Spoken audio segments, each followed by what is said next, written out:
Hey, what's up, guys? Happy Monday to you. Hope everybody had a wonderful, wonderful weekend. Um, and you ready to do a little TNC? It's been a couple weeks, right? So by now, most of you know why I haven't done the show for a couple weeks. I was preparing for a fight. Now, those of you who followed the show for a while, you know that I was an amateur boxer, but this was a little different. This was a professional fight. So we'll talk about that. Give you guys the lowdown and talk about my experience. It hasn't even been 48 hours yet. As you can imagine, I'm exhausted. I'm just absolutely drained emotionally, physically, everything. So I'm still kind of recouping. And then we'll talk about. Let's see. There wasn't a whole lot going on last weekend, but we've got some stuff coming up this weekend. A couple little fights. One interesting featherweight fight, and then we've got some good stuff to look forward to toward the end of the month. Okay, so we'll talk about all that stuff. Guys, as always, I remind you, make sure that you're smashing that like button, that you're subscribed, whether you're watching here on YouTube live or you're listening to the audio pod later, wherever you're listening or watching, make sure that you're subscribed and that you give likes, ratings, reviews. All that stuff helps me out, okay? And the fee that I ask you to pay for the show is non-monetary. I just ask that you spread the word. That's it. Real simple.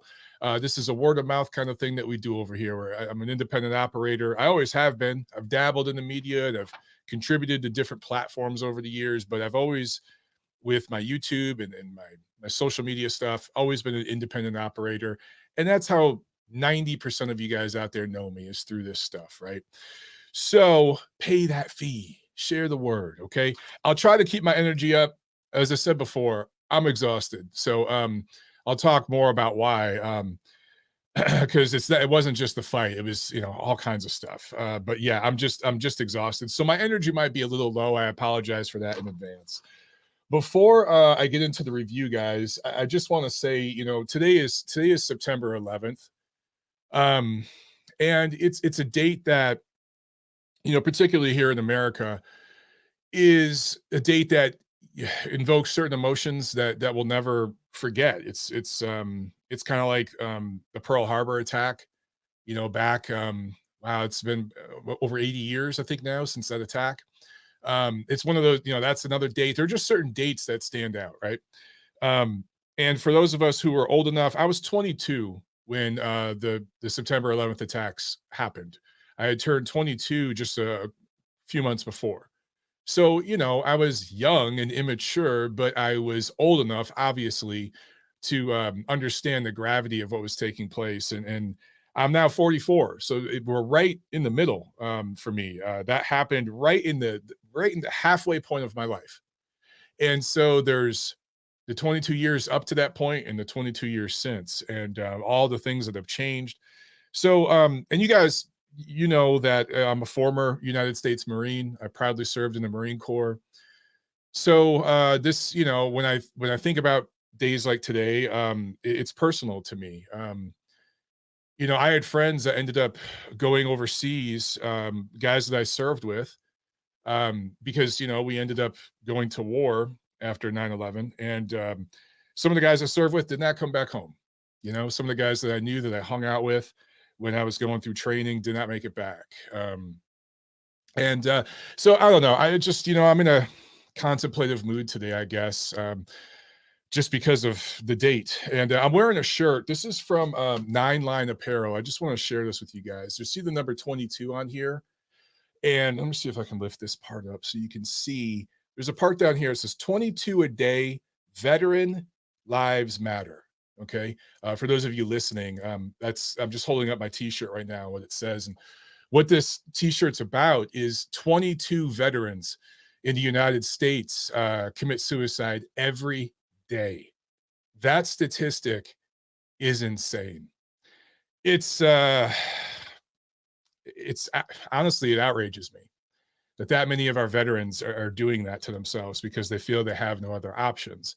And again, this is a personal issue for me, and based on everything, what just this date and what it means and all those things, I felt I should wear this shirt and just talk about this just really quickly. When I served in the Marines, there was actually two different guys I knew that committed suicide.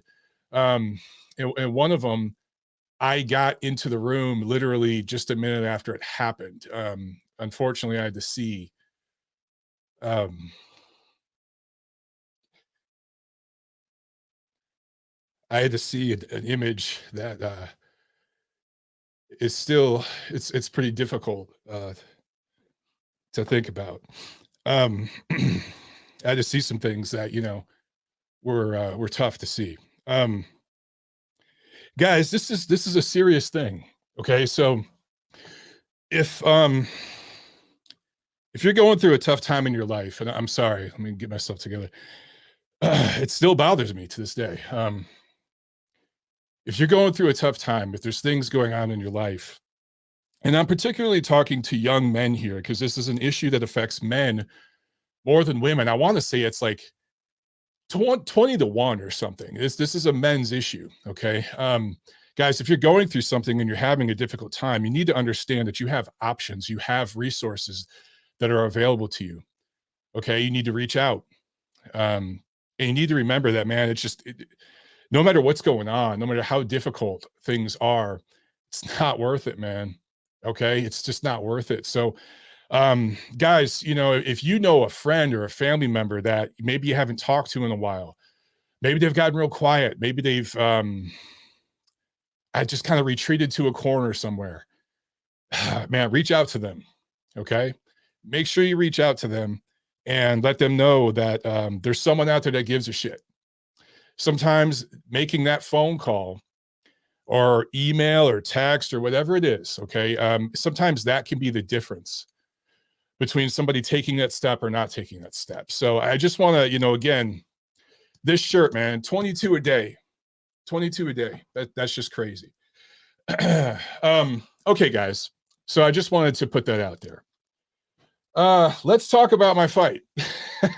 This is, look, I not that I want to sit here and talk about myself, but there really was nothing else going on last weekend. So it was in my little bubble, in my little world, this was the boxing news last weekend, right? And there was people on Twitter, fighters talking about ducking and all this kind of, I'm not even going to get into all the fight negotiations that were going on and breaking down over Twitter and all that crap. I don't care about any of that. So that last Saturday, September 9th, I had my professional boxing debut. Now, this is something that I've thought about doing for a long time, but there was a process involved, and I didn't want to skip ahead in line. I didn't want to use some of the name recognition I had. Not that I'm a big deal, but I have a little bit of name recognition in the boxing world because of some of the work that I've done. I didn't want to use that cachet to skip ahead in line and do like one amateur fight and then go right into a pro fight or something like that, which I think that's like what Jake Paul and KSI did, guys like that. I didn't want to go that route. To become a professional boxer, you have to have at least 5 amateur fights and you have to have a winning record. So I did it the old school way. I earned it. And I ended up having 6 total amateur fights. I had my last amateur fight this February. I didn't talk about all of them. I kept most of them quiet, actually, because I just wanted to. There was the one that I did that was a charity event, and that was important to me because we were dedicating it to my brother Anthony, who had died. And that was something I really wanted people to know about. So I really promoted it. I talked about it, helped get the WBC involved, and there was local media and national media. It was awesome. And it was awesome that I headlined that event. For an amateur show, it was a big event. There were thousands of people. It was awesome, dude. But these other shows, these other things I fought on, it was kind of a means to an end. I never enjoyed amateur boxing. In fact, I kind of couldn't stand it. I couldn't wait to do a pro fight, honestly. And so what happened was again, my last amateur fight was this February. And after that, a bunch of things happened in my life that were unexpected. And there was all kinds of family issues and drama. And you guys remember I took a couple months to pull back from the podcast, right? And I won't go into details here, but just really quick, found out my wife was pregnant. We didn't plan this one. we planned the first one, but we took steps to prevent the second one from happening for a couple of years. We wanted to at least wait a year, I should say. And no, a few months after my daughter Jacqueline was born, boom, my wife finds out she's pregnant. My mother was diagnosed with Alzheimer's, and there was, of course, a million complications with that. Me and my sister had to sell her house and do all this different stuff to make sure that she was getting the care that she needs. My cousin Janice died, who was just a couple months younger than me. And my last living grandparent died. My grandmother died. So like a lot of things happened like really, really quickly. And so it was time to pull back a little bit and just focus on family and get some things squared away and take care of people, right? Not just taking care of my baby. Keep in mind, when all this was happening, I had like a 3-month-old baby. But everything else, okay, and a pregnant wife I had to take care of, a lot of things going on. So I had to pull back. But while this was happening, during the couple months that I was taking care of all these things, helping take care of all these things with my family, and which required travel and all kinds of stuff. I talked to my wife and I said, listen, I thought I was going to have a couple years, before our next kid. Turns out, you're pregnant now. We're going to have a second kid by the end of this year. Within a year, we're going to have 2 kids within a year. Okay. I'm going to have my hands full very soon. I said, baby, I want to go for the pro thing now. Let me just knock this out now. And that was part of the deal that her and I made, is she said, listen, if you're going to do this, you got to give somewhere, because it's going to require a lot of training. So you need to pull back on the media work. And I had some job offers this year. And one of them was a great job offer from a company with people that I really, really like, wonderful people. And it was a good job. It would have been lead correspondent. Okay. Like a good job and possibility of doing in studio stuff, all kinds of things. And I turned it down as part of the discussion me and my wife had. I had to prioritize things and what I wanted to do. And so she said, Mike, you can't do all these things. There's just not enough time in the day. You're going to kill yourself and you're going to kill this family. So we talked it out. And what we ended up doing is, again, I took a break from the podcast and really just from media work in general. I still do some work in boxing behind the scenes that I've never really even talked about publicly. I do some stuff, that's off camera, offline, on the business end, where I'm still making money that way. And again, I don't really even talk about that stuff. I just kind of keep that. It's just a side thing. So I continue doing some of that. I've done some occasional podcasts and radio spots, right? But I've really, really, really pulled back. And that was so that I could focus on getting the family stuff together, but also getting my pro license and training for a pro fight. So it took like a couple months. Because I'm over 40, I had to get a ton of medicals, advanced medicals, way more than a guy who's 22 and trying to do this, right? I had to get a ton of stuff, like brain scans, heart scans, different types of heart scans. I had to have my lungs looked at, all kinds of crap, right? I mean, it took a lot of time and money. It was not cheap to get some of these tests. Insurance covered some of it, but not all of it. Anyway, the whole process took a couple months to get just the tests done. Then I had to go before the state commission here where I live in Atlanta, downtown Atlanta, the government building, the commission was there. I had to go before a hearing before them and present this information and kind of plead my case. And then I had to get approved by the Association of Boxing Commissions for what is called your federal boxing license, your professional boxing license. You have to get a federal ID, a federal license to box professionally here in America. So I had to be approved by the ABC. So I had to get all my ducks in a row. I actually had a bunch of written statements from professional fighters I had sparred with and trained with, guys, coaches, just to present if I needed it. People saying hey, Montero can more than handle himself. He's going to be just fine. You guys can approve him. Basically people vouching for me, dozens of them. So it was a process. I got approved in the very end of April, the last day of April, my license was approved. I was in the gym in camp May 1st, whatever the first Monday of May was, I was in the gym. And we had it set up. My wife agreed. She argued with me a lot at first, but she ultimately agreed that I could do 3 or 4 pro fights this summer. That is what the plan was. And I had it mapped out. The first fight was supposed to be June 24th. We had a fight card that I was able to get on. And then there was one July 15th, another one July 29th, And then there was going to be one, I think it was August 26th. There was somewhere toward the end of August. Those were the 4 fight dates I had. And it was with 4 different promoters in 4 different states. And one of them was up in Detroit. I was going to fight with Crunk. You guys see Crunk trunks behind me. I was going to wear those trunks.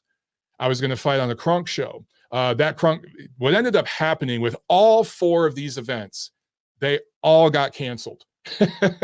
They all got canceled. So I've been in camp since the beginning of May, training, trying to get on a card.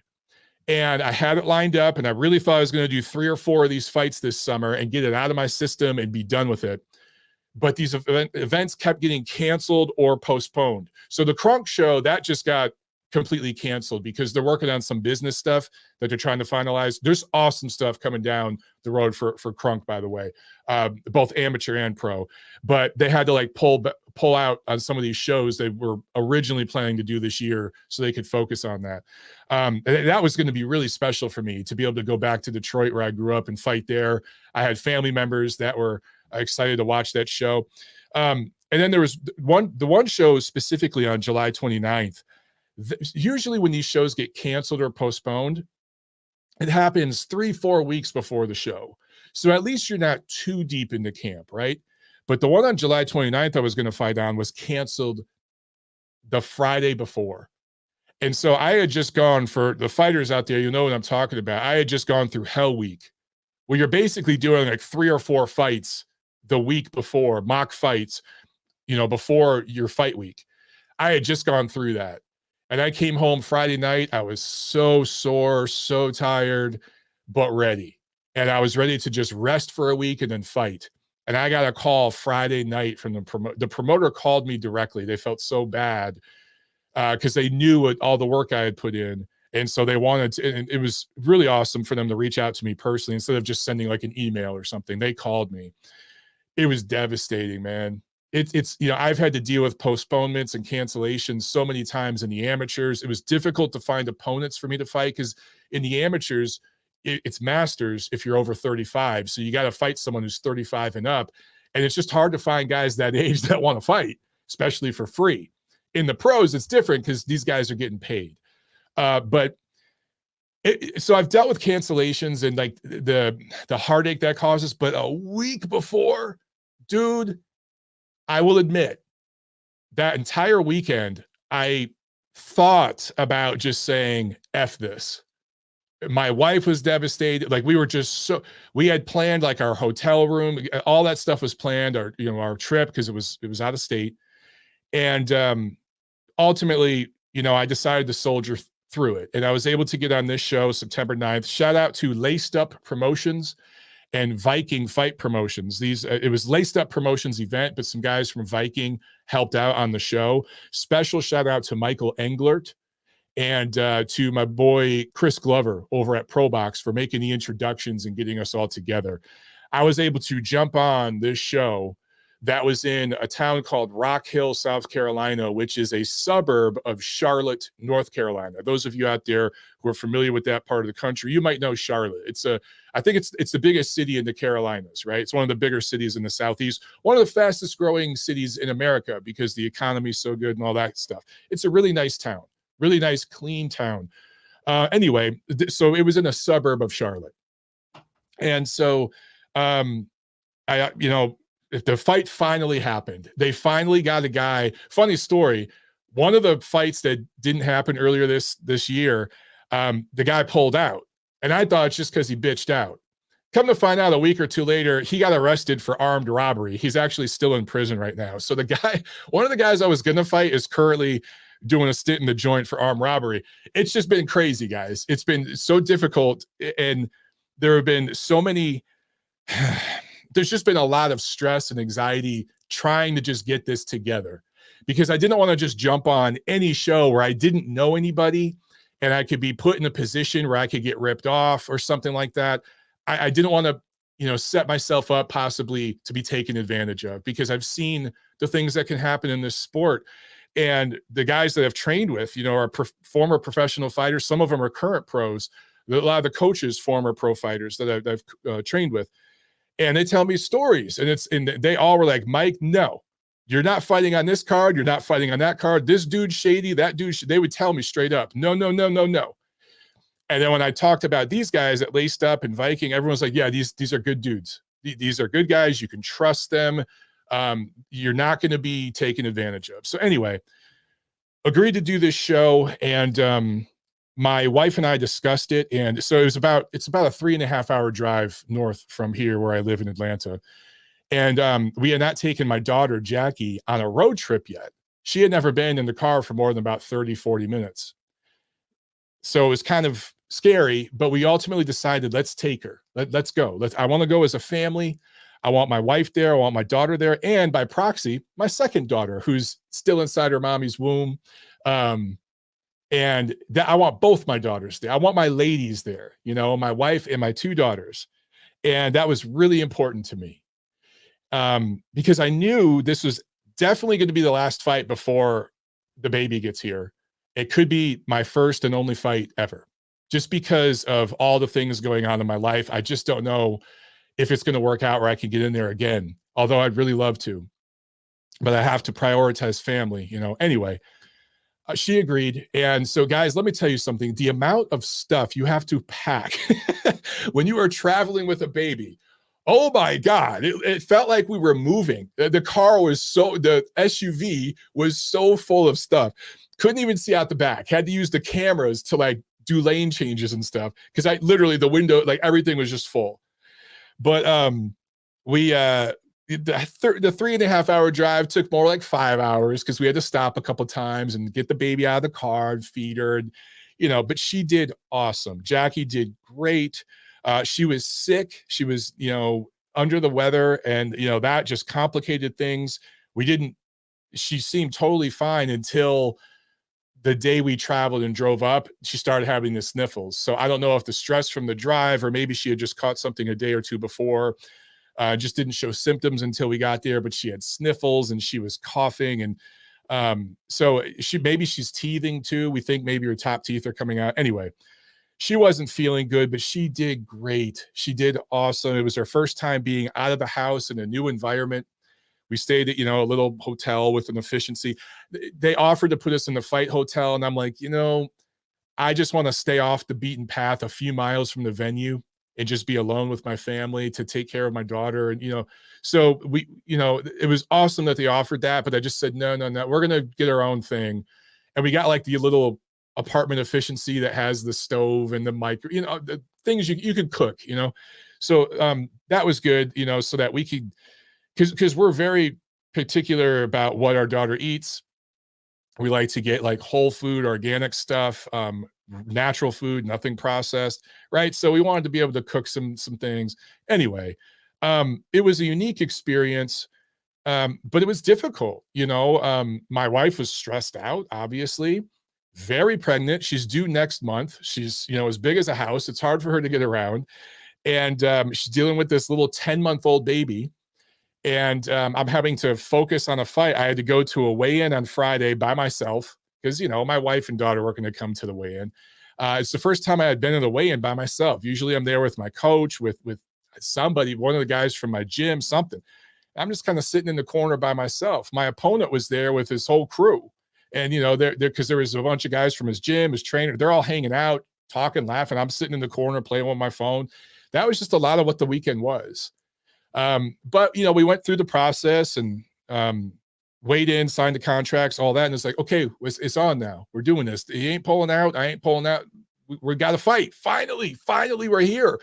4 months of camp, of starting and stopping, probably 100 rounds at least of sparring. I mean, I had put in the freaking work, man, and I was ready to do this. Saturday morning, I wake up. I got the sniffles. I got a sore throat. I got snot coming out of my mouth. My wife does too. So whatever my daughter had, we have it. So I'm literally sick the day of the fight. I'm still sick. I'm still not feeling very good. I'm still not 100%. I mean, you can probably tell by looking at me.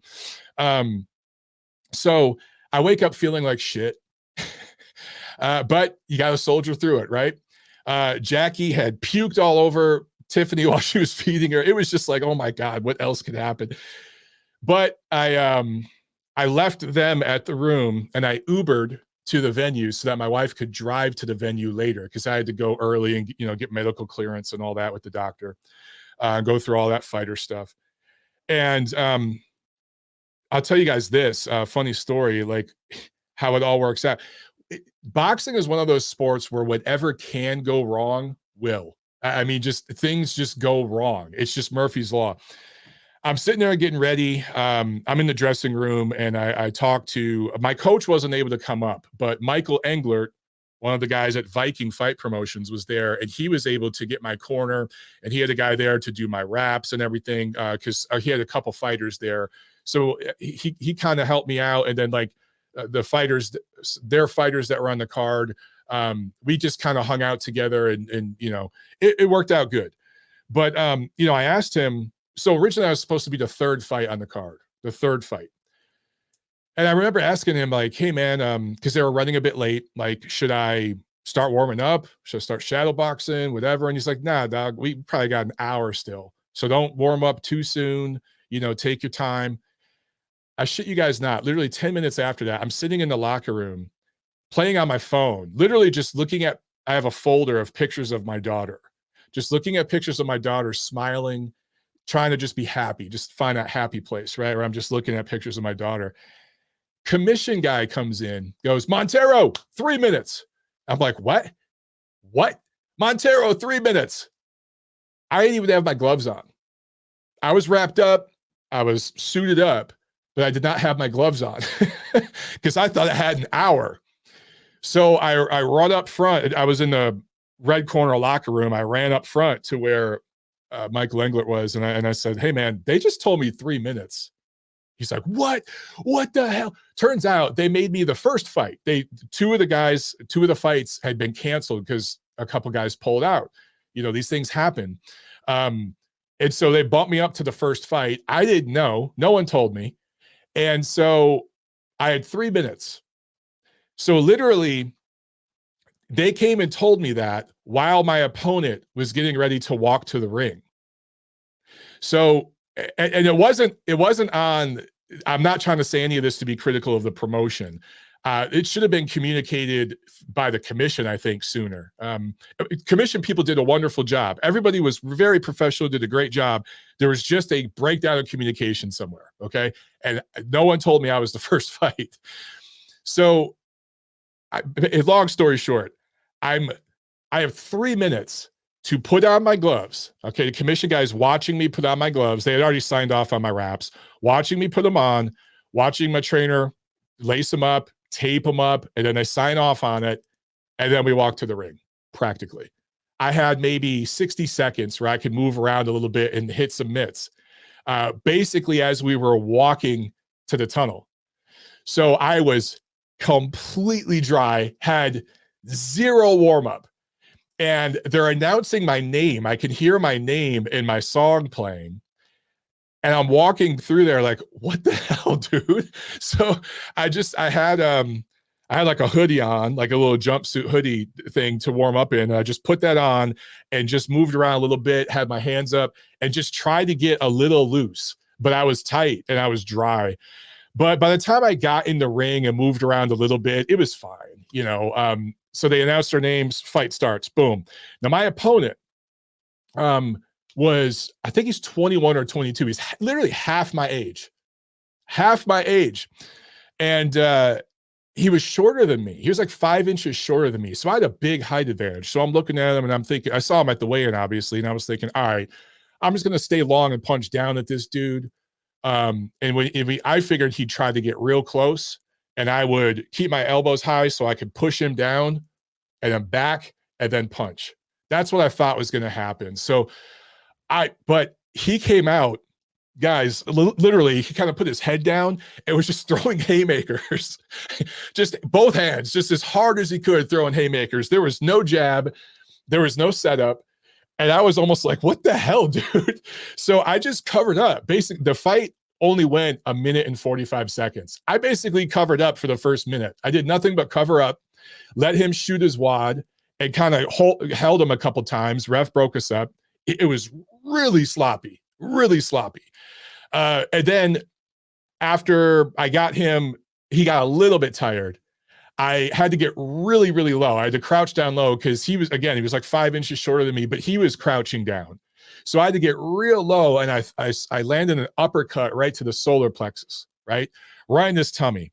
I should mention, he was 5 inches shorter than me, but 30 pounds heavier. He was a stocky, thick, short, squat kind of dude. All right, that was his build. So he had a tummy, and I was like, all right, let me go right for that gut. So I put a right uppercut right into his gut, and he immediately fell. Problem was, for me to get down that close to land that punch, I had to really step in. So I was right on top of him. So when he fell on my legs. So I fell. So we both fell, right? And the ref was behind me, didn't see the punch. So he called it a slip. And I'm like, no, that was a knockdown, dude. But I didn't get mad. I realized, you know what? I still got half this round left, and my opponent knows that was a real knockdown, and he's hurt. And I could hear my corner saying the same thing, jump on his ass. So I thought about it in that moment, and I'm like, I really want to showcase my skills. I want to box a little bit. I want to take a few rounds and show everyone what I could do. But there was this little voice in my head that said, Mike, he's hurt. Just effing finish it. Just go finish it. Don't give him any chances. And so that's what I did. I literally, when the ref said fight, right, he broke us up, put us in our neutral corner. Okay, fight. I sprinted across the ring. Okay. I didn't trot over there like a boxer. I sprinted and just threw a straight right hand right back to the solar plexus, right? And he kind of hunched over, and then I landed 2 little left hooks, and he went down. Fight's over. Ref stops the fight.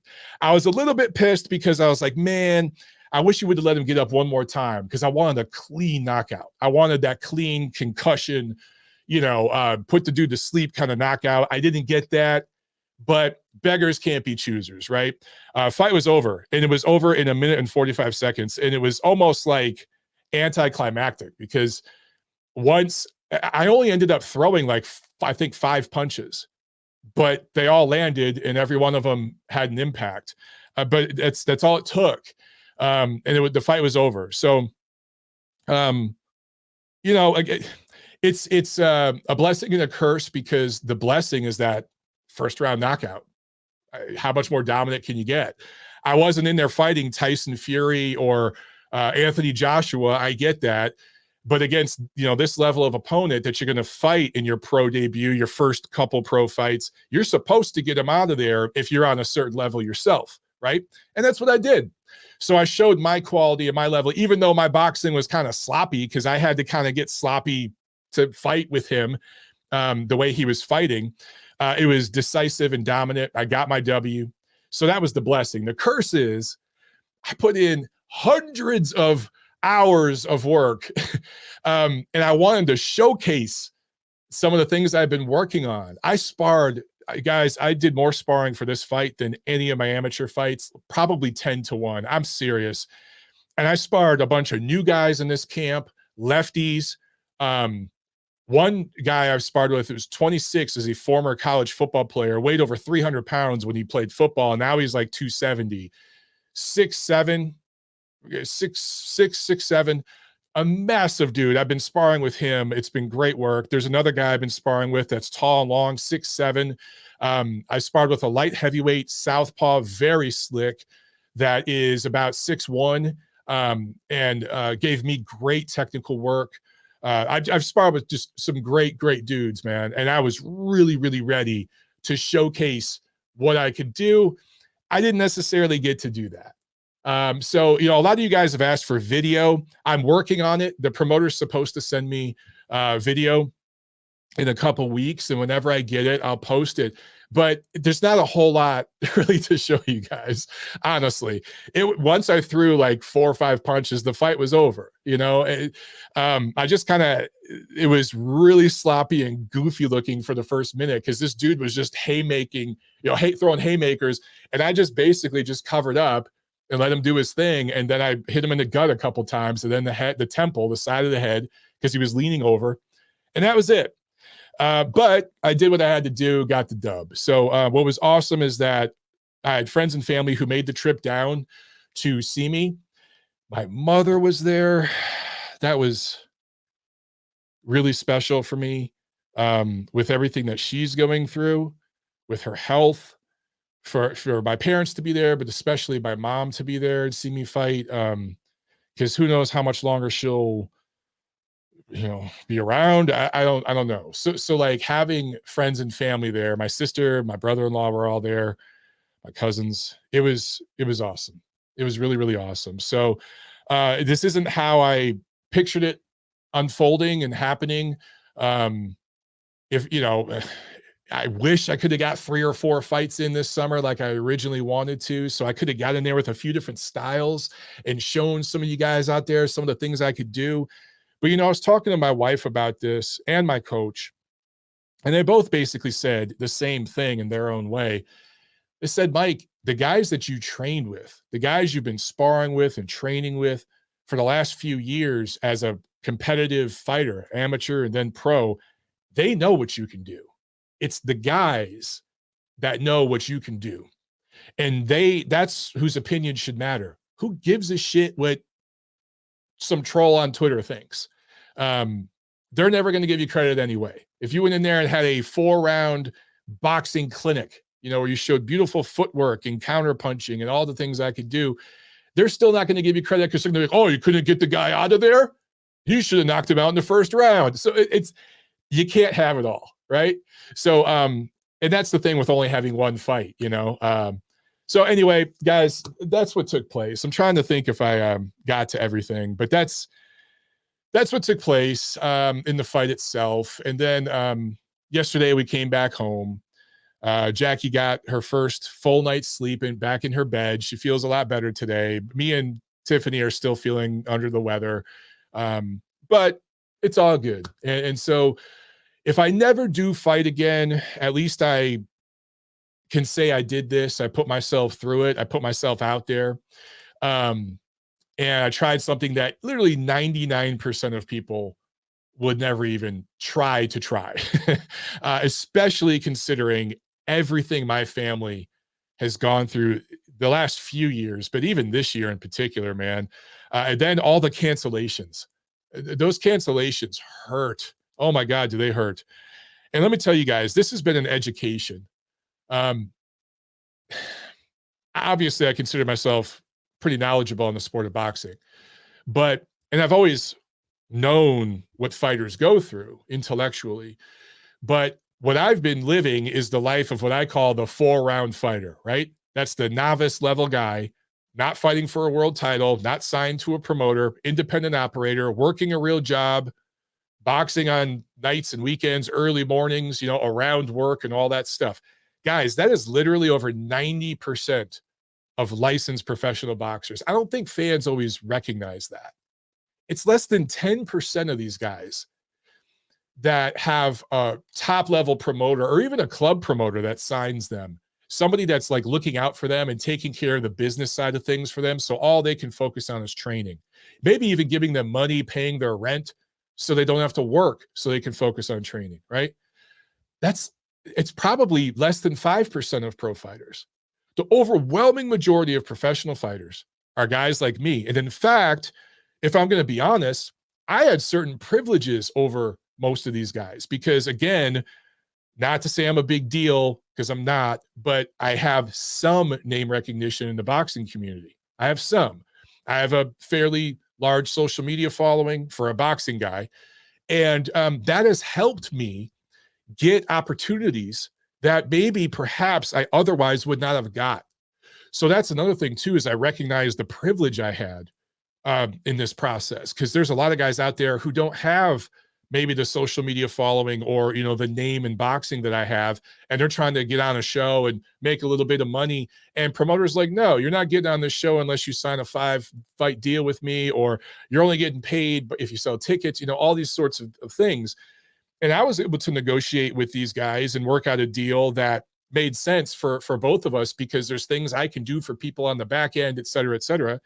And so, again, now I recognize, like, I had certain privileges compared to most of these dudes. So it's just made me respect what I call the 4-round fighter more than ever before. What these guys go through, man, and they're doing it literally to feed their family, a lot of them, right? Maybe they work a construction job or whatever, but they do boxing to make some extra money each year. It's literally how they pay their bills. I wasn't doing this to pay my bills. My bills are fine. I'm good financially. I'm set up very, very well. I was doing this out of passion, you know? So it's really been a humbling educational experience. I think it's made me a better human being. I think ultimately it's going to help contribute making me a better husband, father, all of it. So if this was it, then, and I'm not saying that yet. I'm not going to say that. It's definitely it for the year. I know that because we're about to have another baby, and the first few months that baby's around, you ain't getting no sleep. That baby is up every 3 hours. So it's definitely it for the year. But if it's it for good, what an experience, man. And with everything that I've learned, I feel like I could write a book, a coffee table book that people might find interesting, and just call it The 4-Round Fighter, the life of a 4-round fighter, and talk about some of my experiences. So anyway, and you know, I also want to say, I share this victory with all of you guys out there who support me. I really, really do. And the people have asked, like, what's going through your mind? How do you feel? As far as the fight itself and all that, it's kind of was just, I'm experienced enough because of the amateur fights and stuff I've had. It just kind of felt like business as usual. We came back home and it's like, okay, fight's over. Let's move on. Like, I don't even really have any emotions about it. What I feel right now more than anything is a tremendous sense of gratitude for all the people that have helped me, all the people I've trained with, all the people that have advised me, the coaches I've worked with. And you guys got to remember, I've lived in all these different places. I've traveled all over the country. I've trained with people everywhere, man. It's been a great, great experience. And I've met so many wonderful people. And then all of you guys out there that are supporting me, tuning into the show and just following me in my journey and reaching out to me. And even this year, when I took a break for a couple months, so many of you reached out to me to let you know you were thinking of me and stuff. Like, I've never felt so loved and supported. And so that's what I'm feeling right now. It's just tremendous gratitude to everybody. Most of all, my wife, seeing what she has had to go through, being very, very pregnant with a husband who's doing 2-a-days, right? I'm getting up in the morning and running or lifting weights, whatever. And then I'm going to the gym at night to spar, coming home tired. She's having to take care of a baby while having a baby grow inside of her womb. She made tremendous sacrifices. And if I didn't think I could love her any more than I already do.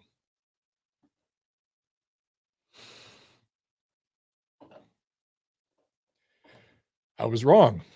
I'm just humbled at women, and you guys you guys have superpowers, man. That's all I'm going to say. You guys have superpowers that us men don't have. All right. Super chat time. Super chat from Trent Nonpareil. Thank you, Trent. He says, Teddy Atlas is on Pro Box now. You have a pro fight. You having a pro fight is inspiring. Big respect. I don't want to look back on life having not ever had a pro match you demand. Hey, Trent, if you're young enough and you could do it, bro, do it. Do it now. What's stopping you? Get those amateur fights in, though. Don't skip ahead in line. Get those amateur fights in, because some of the lessons I learned in those amateur fights helped me get through all the craziness. Again, imagine being told you had 3 minutes to go get in the ring and do a heavyweight fight against a guy who weighed 30 pounds heavier than you and was half your age. And you didn't even have your gloves on. Okay. That's pressure, ladies and gentlemen. And those amateur experiences helped me get through that experience. So get the amateur fights in, Trent. Super chat from Dr. Repper. Thank you so much. He says, massive congratulations, Montero. Huge achievement at any age. Inspiring stuff. I need to get my shit wired, man. No more excuses. Do it, bro. Do it. And if you do it, keep us posted. All right, guys? Anything that any way that I can help and share my experiences with you guys, especially real quick.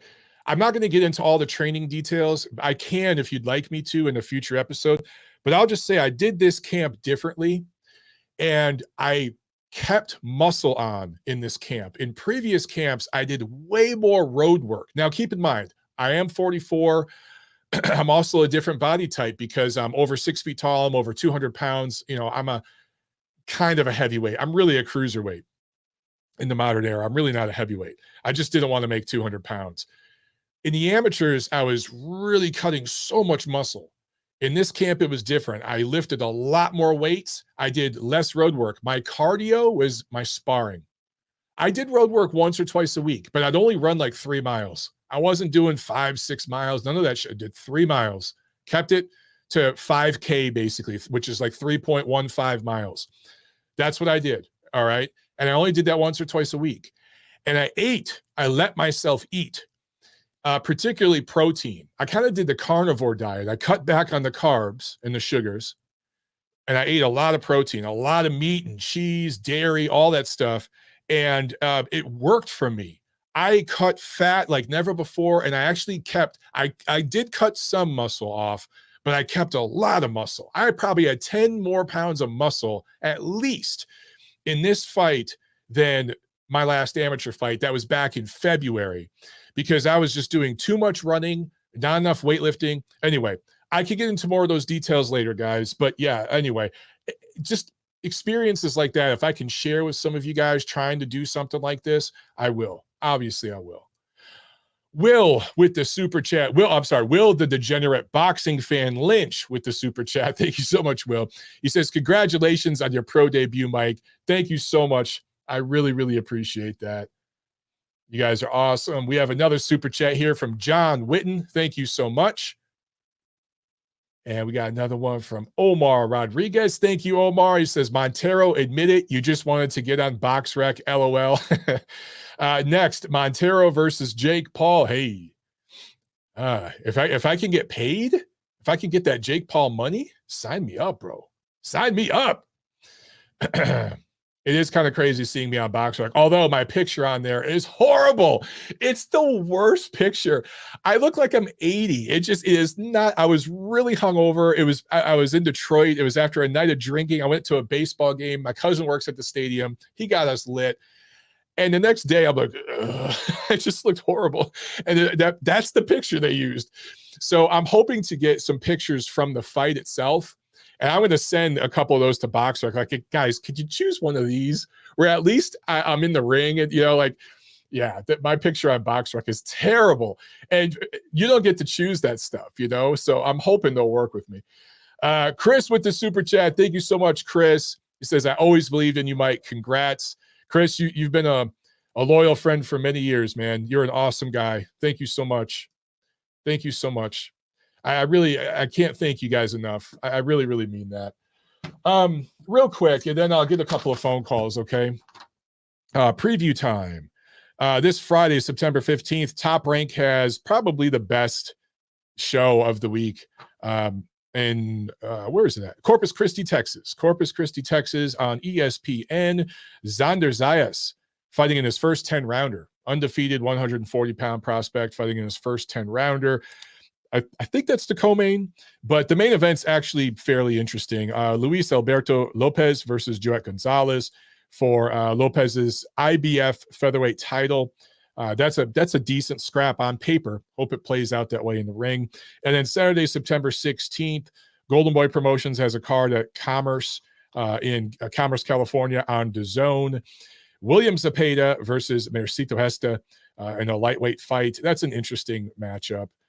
You can kind of call the showcase for Zepeda, but I'd also say, look, Gestas had a couple of solid wins recently. So, it's an interesting matchup. And then next weekend, we get the rematch between Zhang and Joyce. That should be fun. That's in London. I do think Joyce will fight better in this rematch. It'll be interesting to see what kind of adjustments, if any, he can make. And then later this month, we get Canelo and Charlo. So we'll talk about all that, of course, as it gets closer. Okay, let's jump to these phones real quick. All right. Let's start with 559. What's up? You're on the show. Hey, what's up, Mike? It's me, Miguel, man. Miguel, what's going on, brother? How you doing? Good.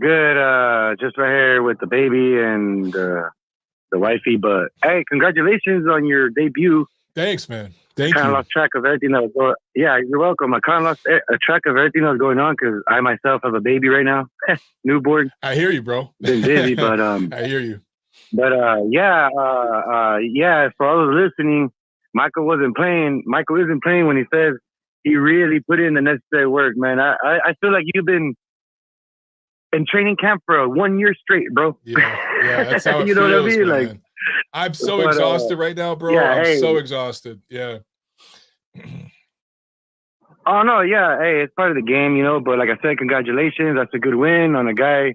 The fight was supposed to be harder, like you said, but you got him out of there quick. And congratulations, man. And yeah, like you said earlier, today's September 11th.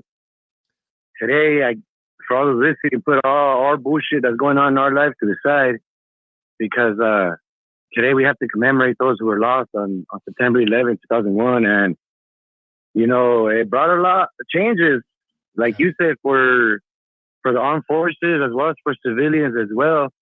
And 22, 23 years later, here we are, you know, and I believe all that's happening now started then.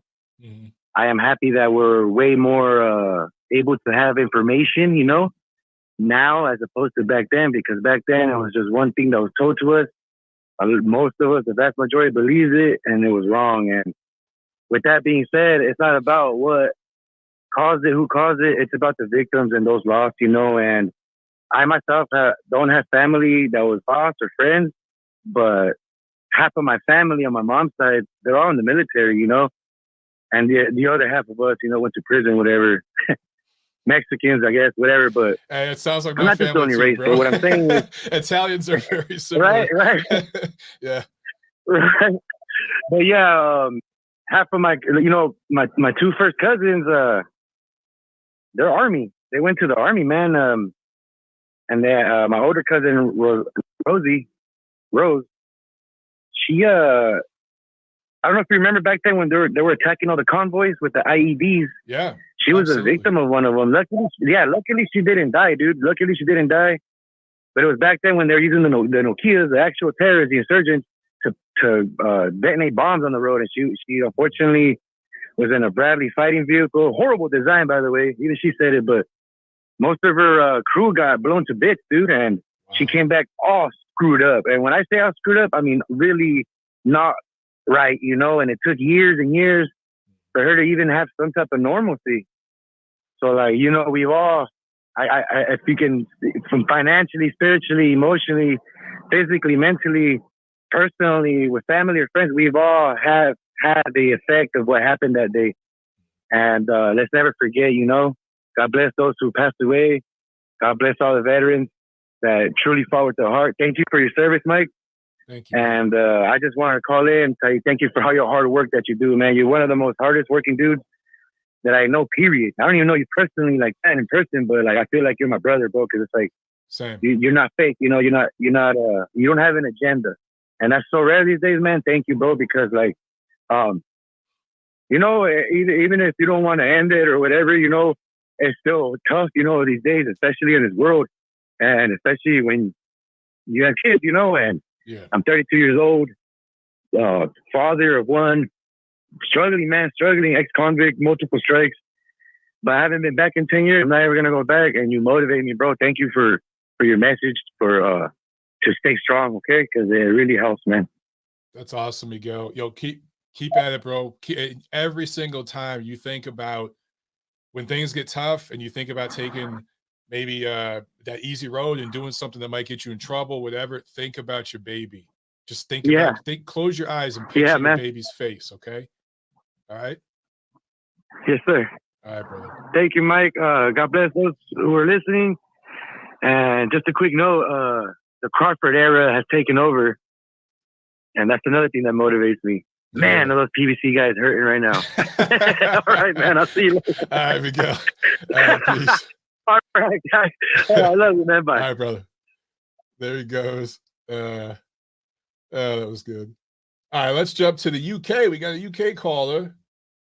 796. You're on the show. What's up? Yeah, hello, Mike. How's it going? Hey, man. How you doing, brother? Nothing much. I want to say congratulations on the fight because I only found out about it on Saturday. But is there any footage available? Well, maybe I talked at the beginning of the show. The promoter is supposed to get video to me in the next couple weeks. They did a live stream. And so there was video, but I didn't want to talk about it beforehand. I didn't talk about it on my show. I didn't want to promote it because I just wanted I wanted it to be quiet, and I just wanted to focus. That's why, like, I told them, like, because they wanted to make me one of the fights maybe toward the end of the card, closer to the main event. And I said, man, I just want to fight early on the undercard. I don't want it to be about me. I just want to get in the ring. That's all, I just wanted it to be quiet. But yeah, anyway, they did a stream, and they should be able to get me video in the coming weeks, and I'll post it. But Hamed, there's not much to see, dude. It was a sloppy affair. It was a minute 45. It was, once I threw 3-4 punches, the fight was over. I've sparred before, but I don't think, like, people, when they watch on TV, they think it's easy. It's not really easy when you're getting in the ring, especially if you're going to be fighting at a high level amateur fight or even as a professional. It will be a bit sloppy, especially if you've not been boxing from a really young age. But that was cancelled, didn't it? It was meant to happen in July, the original date of the fight. Yeah, I've actually had 4 fights get canceled on me this summer. And I was trying to do 3 or 4 fights. That's really what I wanted to do. That was the original plan. It just worked out this way. I was supposed to be done in August. I was hoping by now I'd be done fighting. That's what I told my wife, that because my wife's birthday was last week. So her birthday was during fight week. Some birthday she had to watch me train and not eat. So I told her originally when we made this plan that I would be done fighting by her birthday. And I had to go back on that promise. And, there's been some arguments, and it's been tough, man. But yeah, I could have shown a lot more. I could have done a lot more, but a lot of that it depends on your opponent, bro. And if your opponent's being sloppy and crazy, it's hard to do, skillful boxing with that. So I just got him out of there. I'm like, let me just end this and get it over with and get him out of there. I just put a couple hard shots on him, and that was that. But yeah, it ended in the first round. Will you be like looking at another fight schedule, or are you like done? Because I didn't listen to what you were saying about the future. I don't know yet. My wife is due to give birth next month, so this is definitely it for this year. But perhaps next spring, I do another one or so. I don't know. But right now, this is probably, if I had to guess, this was probably it. It's a little bit of a shame because, again, like I said, I wanted to do like 3 or 4 of them. My level of boxing and what I can do is so much more than what happened in this fight. But I'm not going to worry about that. I got the result I wanted. I got a first round stoppage. I didn't get to show my boxing skills and, jab and move and, do the things I could do, but I got a decisive, definitive victory. And that's what's most important. So I'm happy. Yeah, that's good to hear. I was going to ask you one more thing before I get to boxing. You were talking about, like, in the past, like, you had to deal with some dark moments, but, like, how would you say if a boxer or someone, or even a fan is going through stuff like that, how would you say was the best way you dealt with it? Like, obviously, there's some things you can't get back, like, especially if someone's passed away, or if you've got a severe illness or a condition. But when people, like, because I see this more prevalent in boxing with a lot of boxers and even with fans. Like, I do think people do suffer from, a lot of people, from mental illnesses, or whether or not it's just depression in general. But would you say, like, talking helps? Because I think when people don't open up or talk about issues, I think that normally is not healthy. Yeah, I that's a great point, Hamed. Talking absolutely helps, and sometimes it's not what you're saying necessarily, but who you're talking with, because some people are receptive and some people are not. Like, there have been times I've gone through tough times in my life, and I've tried to reach out to certain family members or friends, and they were not very receptive to it. And then you learn, okay, when I'm going through a tough time, I'm not going to talk to this person, that person. You learn who's the good people to talk to. So you need to talk to somebody that's going to be supportive and listen and just sometimes you just need someone to listen, bro. But if you don't have anybody, Yeah. because sometimes you feel like you have nobody and it's just you, my advice would be go for a run. I know it sounds corny, it sounds lame, but I'm serious. Like, it's put on some sneakers and some shorts and go for a run. Get outside, get in the sun. Go Yeah. run to the park and do some damn pull-ups on the monkey bars, do some push-ups. There is something about physical activity. I know it releases endorphins and all that, but something about physical activity, especially for men, we have all this testosterone. We need to physicalize Yeah. it. And when you're in shape, it makes you feel better. It just makes you feel better. Yeah, definitely. That could have an impact on your mental life. But even just going for a walk, like Yes. sometimes when I'm listening to a podcast, like I was listening to the last podcast, I think you did about the Usyk Dubois fight, because I didn't manage to listen to all of it live, but just like even going for a walk when the weather's good, I do think even that could help people. But I do think that is a major problem in boxing, and there have been a lot of boxers that unfortunately haven't had the help that was required. I don't know if you remember a boxer, a super middleweight from Ireland, who had a promising future, Darren Sutherland, but I think it was 2009, he took his own life, and it was very unfortunate what happened to him, because I think he either beat the girl in the amateurs or he had a couple of very good fights, but I think he had a very promising future. But back then, I don't think many people were really talking about stuff like this in boxing, or even when it comes to men in general, a lot of people just seem to think that is something you shouldn't be talking about. But I do think in boxing is more prevalent than other sports. I think you're right. And I think it's because this is seen as a quote unquote macho sport, right? You're supposed to, I mean, Hamed, look at our fans. When a fighter takes a knee, the fans call him a quitter. They don't do that over in UFC if a guy taps out, so there's just a culture in this sport. Oh, here comes Jackie. Jackie's coming into the studio. You know what? Hamed, I think the last time Jackie came in, I was talking to you too. There's something about when Hamed calls. Hey, where you going, baby? Oh, she crawled in, poked her head in, and just crawled out. Oh, now she's back. We'll see if she comes over here and I'll lift her up. But yeah, I think you're absolutely right. There's something in boxing where you got to be macho, and you got to, it's like, dude, sometimes you just need to talk about this shit. It's okay. It really is okay. Yeah, I do think running, even going for a walk helps. But even if you're just a fan, even the punching bag, or just trade it in general. A punching bag's a great one, bro. A punching bag's a great one if you're stressed out. Come here, baby. I was going to talk about a couple of stuff. I heard you talking about the Usyk Dubois fight. I thought it was arguably legal shot. I heard some of your points, and I do think you had somewhat of an argument in certain aspects. But like, I think there was a certain person in the chat that was trying to come at me and say I'm biased towards British fight, but there was a lot of people online as well, and I don't really like talking about stuff like politics and boxing all the time, but especially when the people that I feel like have a bias themselves throw it at me. Like, cause there was a couple of people on Twitter who were accusing me of being biased because I'm British, but I wanted Usyk to win. But then I looked at their profiles; they were either from Ukraine or Poland. So I just think when fans start doing that, you're also receptive to the same,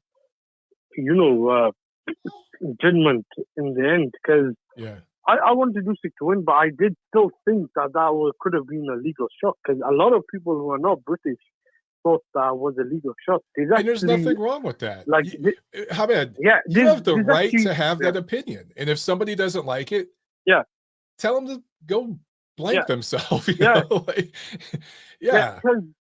I do think I've seen worse decisions and worse calls. I agree with you on that. I just didn't like the referee in the fight, and I didn't like how he officiated the Klitschko-Povetkin fight as well. I've never liked him as a ref. I've just never liked him. He's not a good referee.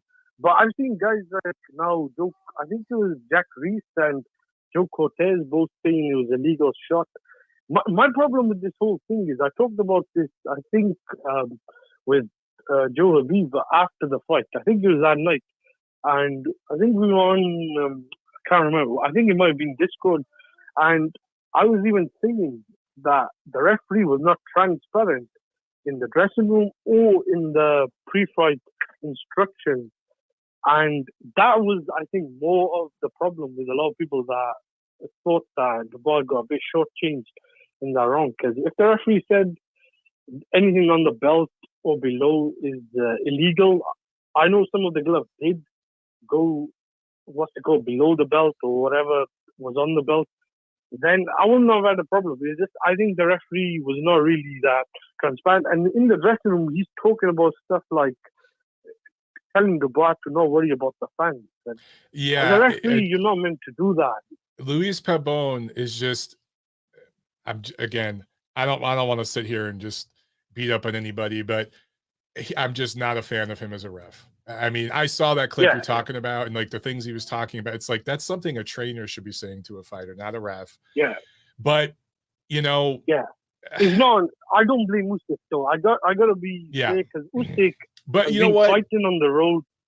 I was just going to say, Usyk showed a vulnerability in that fight and every other heavyweight took notice of it. Okay.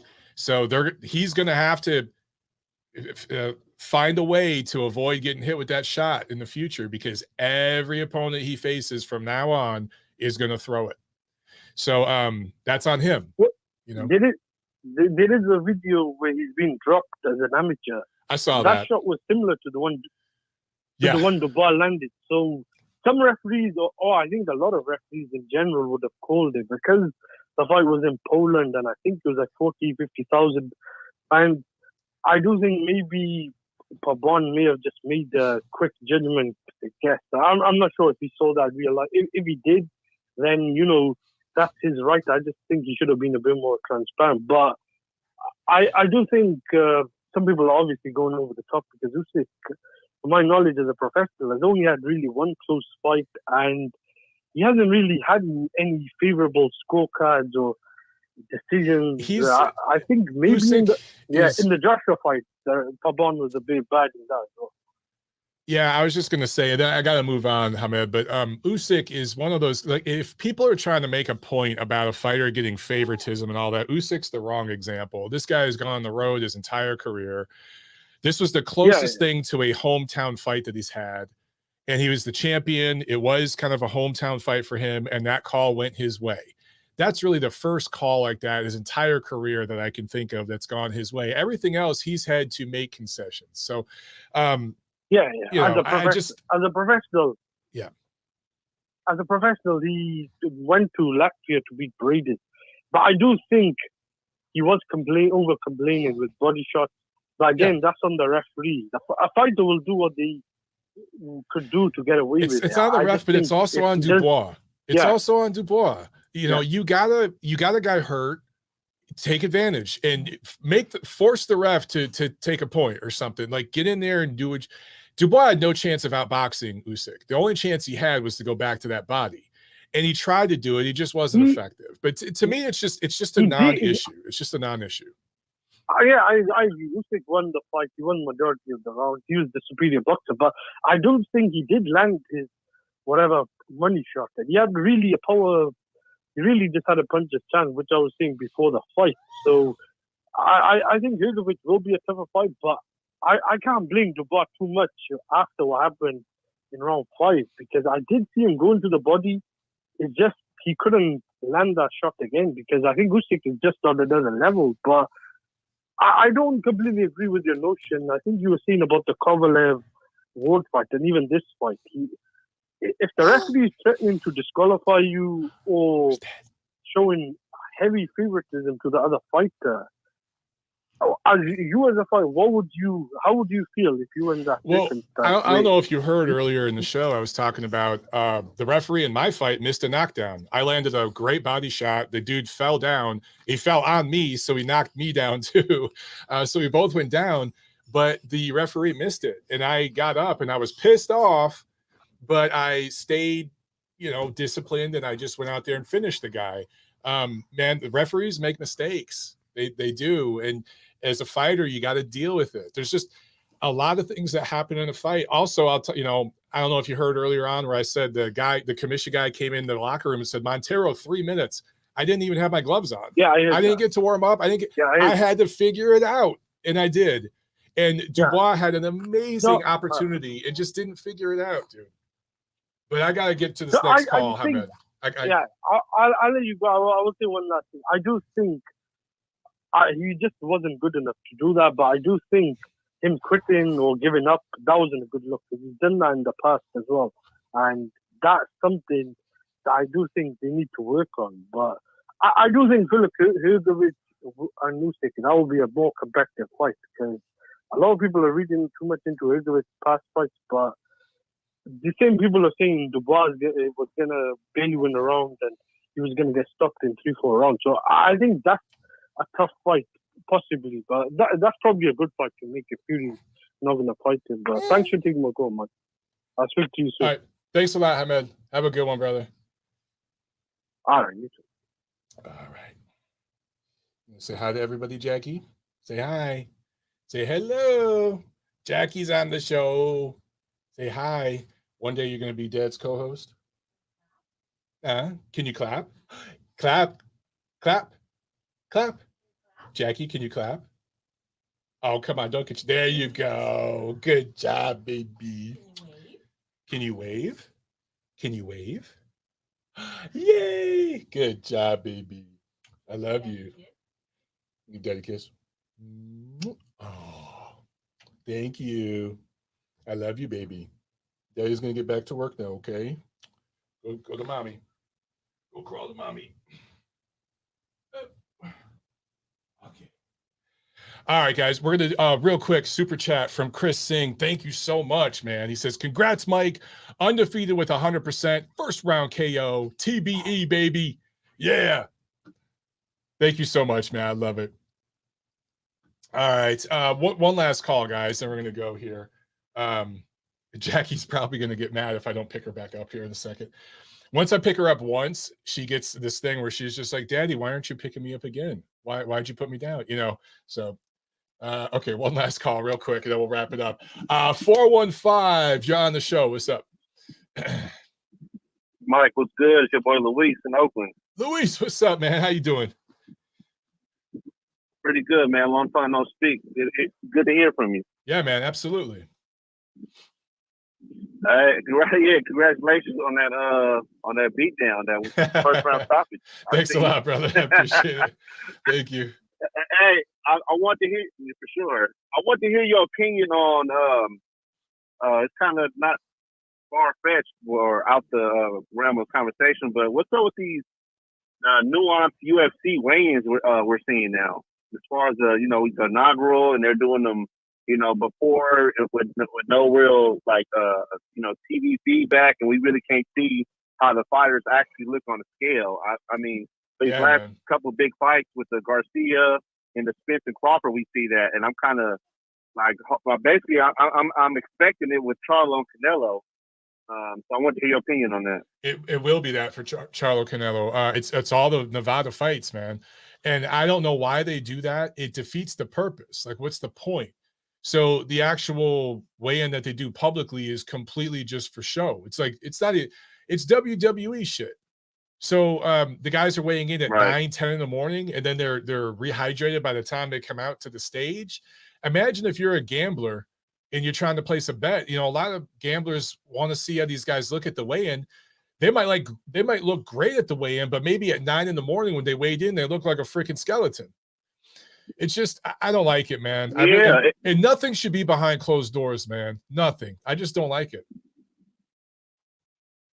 Yeah, exactly. And like, you want to see how, especially if they miss weight and they have to come back, like how many times they, have to basically go back on the scale to retry, or how did they look to, like they got to get naked on the scale and drop their drawers, like all that shit is a factor into the fight. So yeah, it's just weird to me how this shit is starting to be like the norm now, the UFC concept. And I kind of want to hear somebody's opinion professionally who knows about it and has been behind the scenes. You know what I mean? Yeah, I've seen a lot of crazy shit at weigh-ins, dude. I've seen people stepping on the scale to help a fighter out. I've seen all kinds of stuff. There's a lot of shady things that happen. And I just know that, like, okay, so me and my opponent weighed in Friday, and I was there. I was present. They were streaming it. Everything was happening live. It was a digital scale, so I could see. Like, there was no shenanigans. But we're heavyweights. We don't have to make weight. But I'm just saying, like, that's the way you should do it. And if that's just a club show in a small town, why the hell is a big Vegas show doing it behind closed doors, man? Why is nobody in the media talking about this shit? Why is nobody pushing back on that? Exactly. Jackie's kicking my desk right now. So I just feel like she's baby.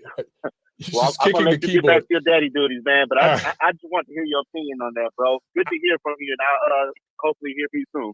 All right, thanks a lot, Luis. Have a great one, brother. You too, bro. All right, there he goes. All right, guys, we're gonna wrap it up. All right, baby. Say bye-bye to everybody. Can you wave? Can you wave bye-bye? Say bye-bye. Daddy's gonna play the outro music. Can you say bye-bye? Can you say dada? She's starting to say dada. Oh, dada. Just punching the microphone. All right, guys. Thank you so much again for all your support. You guys have been awesome. And I'm going to work on getting the fight footage. It might take a couple weeks. And then also they had a photographer take fight photos. I don't know if they were able to get any because, like I said, it was only 1:45. But whatever they get, I'll share it. Okay, guys?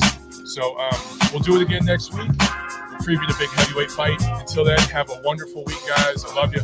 Peace.